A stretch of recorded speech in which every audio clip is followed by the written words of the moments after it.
My name's Ellie, and if you were to look at my life now, you might not guess where I started. Born to a family that had more love than money, I learned early to stand on my own 2 feet. College was a dream too expensive to entertain, so straight out of high school, I was ringing up groceries at a local store. I turned 25, still punching that same clock, dreaming of something, anything, that might break the monotony. That's when Jack waltzed into my life. It was at a casual bash thrown by mutual friends. He had that easy smile and a way about him that just, I don't know, made you want to be around him.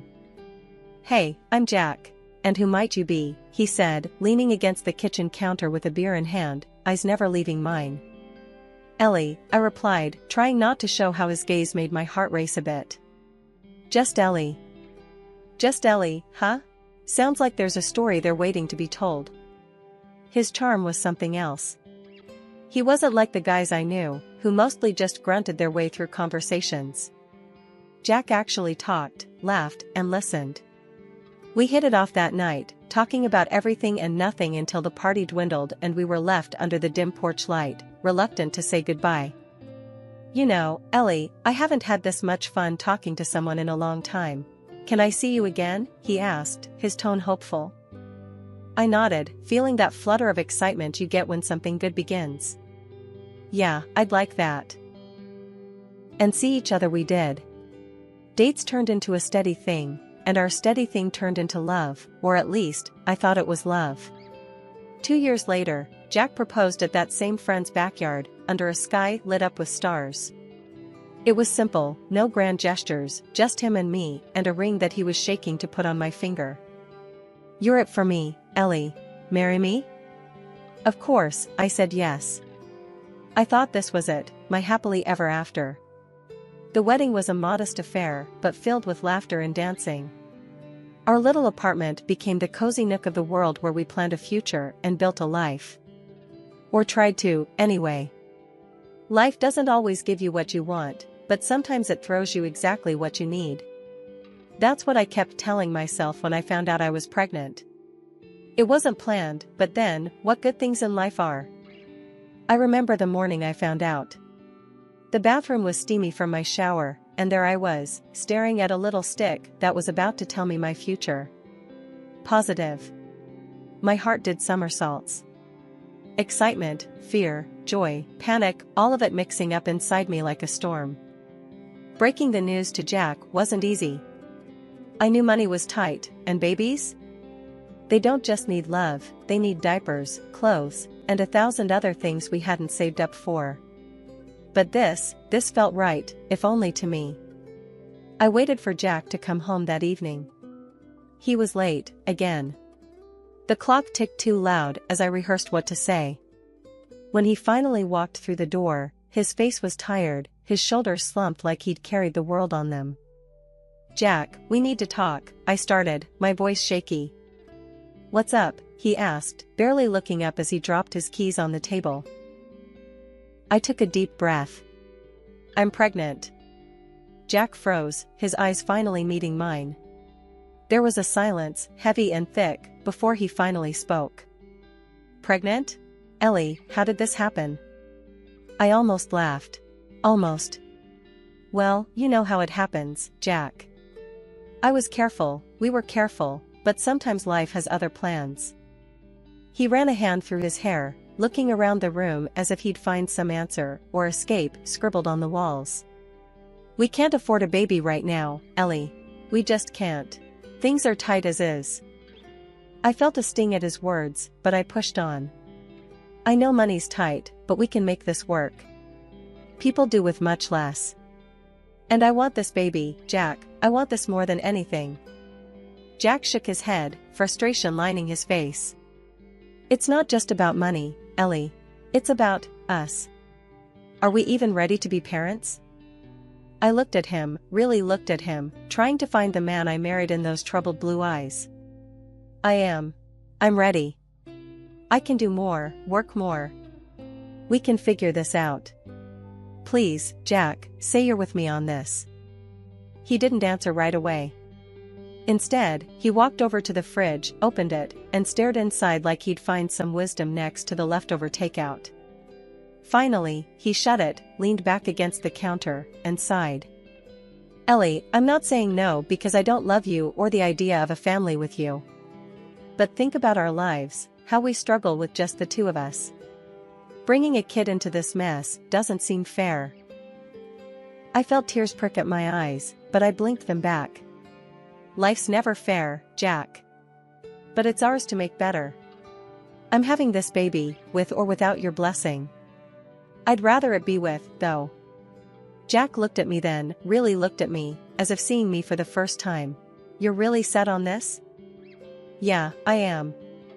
The birth of our son Danny should have been the happiest moment of our lives, but for Jack and me, it was the start of the hardest times. Jack's absence grew more noticeable every day. He was either at work or just not there mentally when he was home. I remember one evening, a few months after Danny was born, I was rocking him back to sleep after a late-night fuss. Jack walked into the nursery, his face shadowed and tired. Ellie, we need to talk, he said, barely above a whisper. I looked up, holding Danny a bit closer. What's up? My voice was tired, worn out from nights of little sleep and days filled with too much alone. It's about this, he gestured vaguely around the room, his face strained.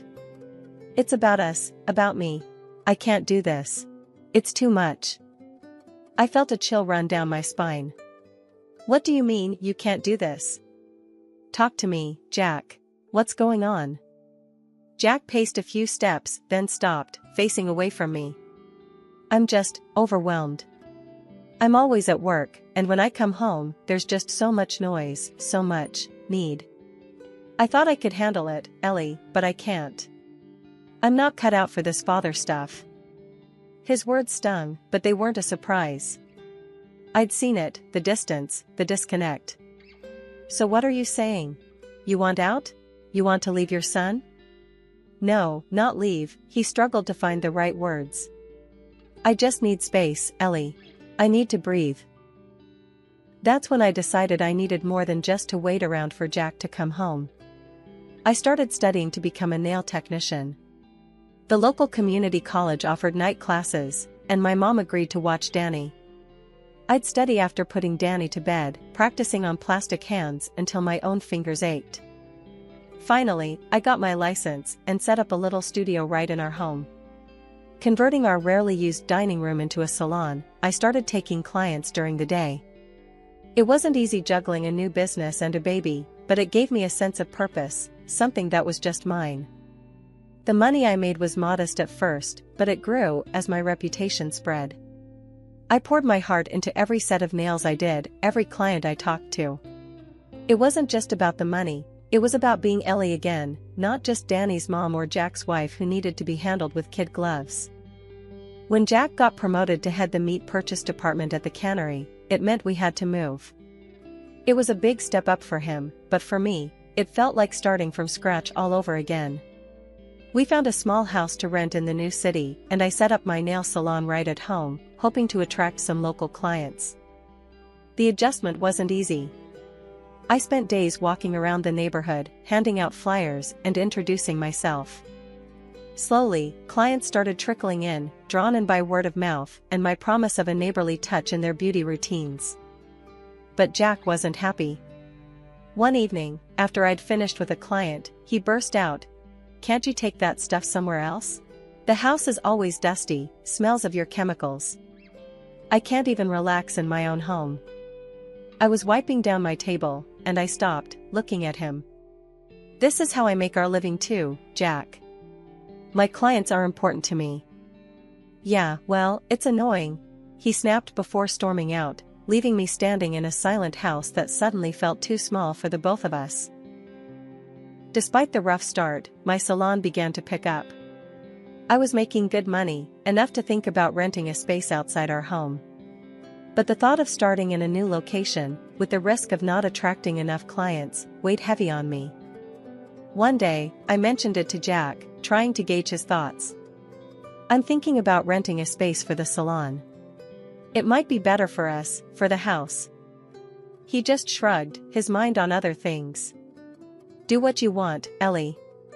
Just make sure it doesn't come back to bite us." His indifference stung, but it was nothing new. Jack's life was changing too. With his bigger salary, he started taking more care of himself, hitting the gym, buying fancy clothes, and attending social events. Events I was never invited to. One night, he was dressing up for another one of those parties, and I couldn't help myself. I had to ask, "Why don't you ever take me with you?" He looked at me through the mirror, a frown lining his forehead. "Ellie, look at us. You're not cut out for that crowd. They're educated, polished. I can't be explaining my wife who does nails." As he left, the silence of the house wrapped around me. His words echoed in my head, fueling a fire I didn't know I had. I was tired of being the invisible support behind his shiny new life. That fire pushed me to take the leap. I used almost all of my savings, $70,000, to open my own salon in a small but bright space downtown.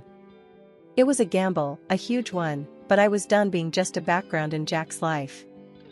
At first, I worked alone. Long days filled with appointments, my hands constantly in motion. The salon slowly gained a reputation for quality and care, and soon, I had enough clients to hire 2 more technicians. One morning, as I was opening up the salon, Jack came in. It was early, and he looked out of place in his business suit among the pastel colors and nail polish racks. "What are you doing here, Jack?" I asked, surprised to see him. "I heard you hired more people." "Sounds like you're getting serious about this," he said, looking around with a mix of curiosity and disdain. "Yes, I am serious. This salon is going to succeed, with or without your approval," I said firmly, meeting his gaze. Jack smirked, a cold, humorless curl of his lip. "Just be careful, Ellie. Don't come crying to me if it all falls apart." As he left, I turned back to my salon, pride swelling in my chest. This was my place, my dream being built. I didn't know what the future held, but for the first time, I felt ready for whatever challenges it might throw my way. That day started like any other in my salon. I was setting up for an afternoon of appointments, feeling good about where things were headed. Just as I was enjoying a rare quiet moment, the door chimed, and in walked Jack, my husband, with a woman I'd never seen before. She was polished, blonde, and carried herself with an air that filled the room. I thought maybe Jack had brought a new client, so I put on my best professional smile and went to greet them. "Hey Jack, who's this with you?" I said, keeping my tone light and friendly. Jack didn't return my smile. His face was all serious as he introduced her. "Ellie, this is Linda. She's going to be my wife." My heart skipped, stumbled, then plummeted. "You're what?" Linda looked at me, her gaze cold and dismissive. "Yes, I'm the CEO at the cannery where Jack works. We're getting married." The room spun a little. "Married? But Jack, what are you talking about? We're married." Jack's eyes were hard, not like the man I remembered marrying. "Ellie, I'm going to be filing for divorce. Linda and I, we're better suited for each other. She's smart, educated, wealthy." His words felt like punches, each one knocking the wind out of me. Linda chimed in, her voice dripping disdain. "It's rather unpleasant here, being surrounded by such simple pursuits." She looked around my salon with a sneer. "No offense, but I can't stand being next to mere staff who only clean other people's nails." Before I could find the words, she turned sharply on her heel. "You should know, you'll be evicted from your rented house soon. You and your son will have to live in shelters." They laughed together, a sound that seared itself into my memory, and then they left as quickly as they had come. I stood there, frozen, as the door closed behind them. The silence of the salon around me was suffocating. I couldn't stay there, I couldn't breathe. I canceled all my appointments for the day and headed home, the weight of their words crushing me with every step. When I got to the house, it was too quiet. I found a note from Jack on the kitchen counter. He had written that I could stay in the apartment for 2 more months, before I needed to find another place. No apologies, just cold instructions, as if our life together meant nothing. The realization that I was alone, truly alone in this strange city with my son, hit me hard. I slid down against the wall, the paper crumpling in my hand, tears finally breaking through. How had everything come undone so quickly? But as I sat there on the floor, something shifted inside me. Anger simmered up, burning away the initial shock and hurt. I was down, but I wasn't out. Not by a long shot. I had my son to think about, a business that needed me. I focused all my energy on the salon. I started by blasting social media with posts, offers, and before and after photos of my clients. I printed flyers and distributed them all around the neighborhood, offering deals for first-time visits. It didn't take long for the word to spread and for my booking calendar to fill up. We were booked solid for 3 weeks straight, and I had never been busier or more motivated. I moved us into a small apartment right above the salon. It wasn't much, but it was ours, and it was enough. From our windows, we could see the life of the street below, and I liked the closeness of it all, work just downstairs, home up here. It felt compact, manageable. The divorce dragged on, ugly and draining. Jack claimed Danny wasn't his to get out of paying child support. That forced us into a DNA test, which only proved what I already knew: Jack was the father. The court didn't take kindly to his antics and ordered him to pay up for child support. It was a small victory in the midst of a lot of pain. Despite the chaos, the salon became my refuge. I threw myself into my work, arriving early to open up and staying late to clean up, making sure every part of the business ran smoothly. My hands were constantly in motion, painting, filing, shaping. It wasn't just about nails, it was about rebuilding my life, one appointment at a time. One late evening, as I was finishing up with my last client, Maria, she caught me off guard with a question. "Ellie, how do you do it? Stay so strong?" I paused, looking at her through the mirror, a smile tugging at the corner of my lips, despite the tiredness. "What choice do I have, Maria? Life doesn't stop for you, even when it feels like yours has stopped. My boy needs me, and I need to be strong for him." Every day was a battle, but every day also brought small victories. My client base grew, and the community's support was overwhelming. They came for the nails, but they stayed for the camaraderie, and my salon became a little sanctuary not just for me but for many of the women in the area. One afternoon, as I balanced my books, checking the numbers and planning for the future, I realized I was actually doing it. I was making it on my own. Financial independence was within reach, and it tasted sweeter because I knew every penny was earned through my own sweat and tears. The salon buzzed around me, filled with laughter and chatter, a stark contrast to the quiet of my legal battles and personal struggles. But it was this buzz that kept me going, that reminded me every day that no matter how tough things got, I had a community, a purpose, and a plan. As I locked up for the night, turning the sign to closed, I felt a sense of accomplishment wash over me. The street was quiet, the night settling in. I looked up at the apartment windows where Danny was probably asleep by now, and I felt a surge of determination. It was a regular Tuesday morning when the peace of my salon was disrupted by Laura, one of my regulars who lived in the high-rise across the street. She burst through the door, a look of distress etched across her face that I hadn't seen before. "Ellie, you won't believe what they're doing now," she gasped, clutching her purse tightly against her chest. "What's happened, Laura?" I asked, my hands pausing on the nail file I was holding.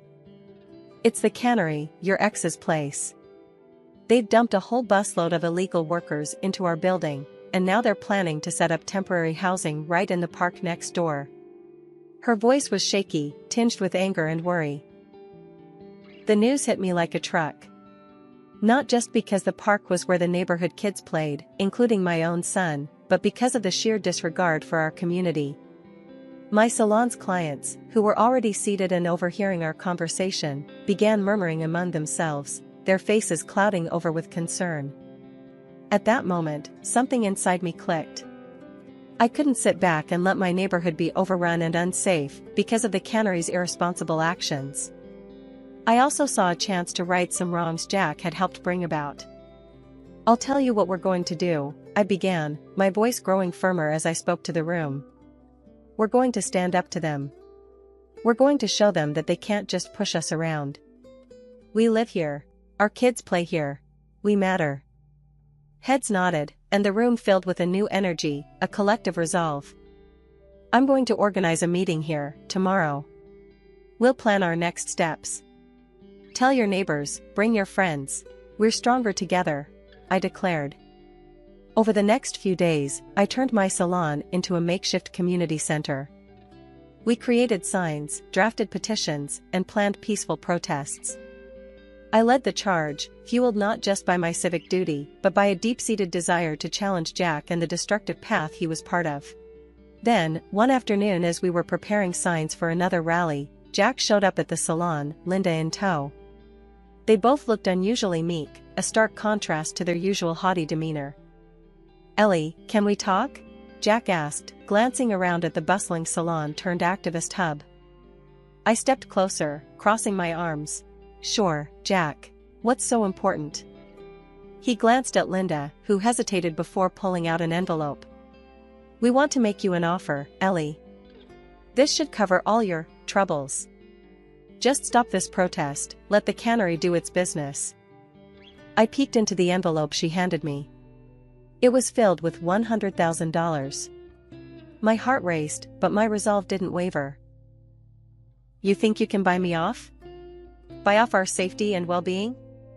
I scoffed, pushing the envelope back into her hands. "You can keep your dirty money. I'm not stopping until you pull back your plans for the park and treat your workers right." Jack's face hardened. "You're making a big mistake, Ellie." "No, Jack," I shot back, a steely edge to my voice. "The only mistake was thinking you could come here and push us around. I suggest you take your offer, turn around, and get out of this city while you still can." Linda, her face a mask of disbelief, turned on her heel, with Jack trailing behind her. They knew they were defeated, at least for now. It all escalated when Jack and Linda, blinded by greed, began tearing down trees in our local park to build housing for illegal workers. I couldn't just stand by. I took to social media, aired the issue on local TV, and the uproar that followed was louder than anything our town had ever seen. The story caught fire, and soon, even the governor was knocking on our door, or rather, the cannery's door. The state sent inspectors and the immigration service, who found more wrongs than rights. The plant was slapped with fines so steep that Jack and Linda's empire crumbled under the weight of legal debts. They were forced to sell the factory, and the new owners turned it around, offering legitimate jobs with decent pay to city residents. As for me, the community started calling me a hero, though I never felt like one. I was just a woman who loved her neighborhood enough to fight for it. 2 years after the dust had settled, Jack showed up at my salon. He was a shadow of the man I once knew, tired, older, and worn down by his choices. "Ellie, can we talk?" His voice was low, hesitant. I nodded, leading him to a private corner. "What is it, Jack?" I'm sorry, Ellie. For everything. I was wrong, so wrong. Can you ever forgive me?" His eyes searched mine, looking for a hint of the softness he once knew. "Jack, I forgave you a long time ago, for my sake, not yours. But forgive and forget are two different things. What we had is over, and it's staying that way." He nodded, a resigned slump to his shoulders. "Can I see Danny? I want to try to be a part of his life again." I hesitated, thinking of our son who had grown so much in the absence of his father. "I'll talk to Danny about it. If he wants to see you, then I won't stop him. But it'll be his decision." Later, when I asked Danny, he shook his head, his decision firm. "I don't know him, Mom. I don't want to." Jack had made his bed, and now he had to lie in it, far away from us. In the meantime, the salon grew into a chain. I wasn't just fixing nails anymore, I was setting standards in the beauty industry. The profits were more than I ever dreamed, but what truly fulfilled me was planning to open a network of schools teaching manicure techniques. Danny, now in high school, had taken up art, his talent blooming under the care of his teachers and his proud mom. Watching him at his easel, brush in hand, creating worlds more colorful and kind than the one we'd fought so hard to mend, I knew I'd made the right decisions. My boy was going to be all right. We both were.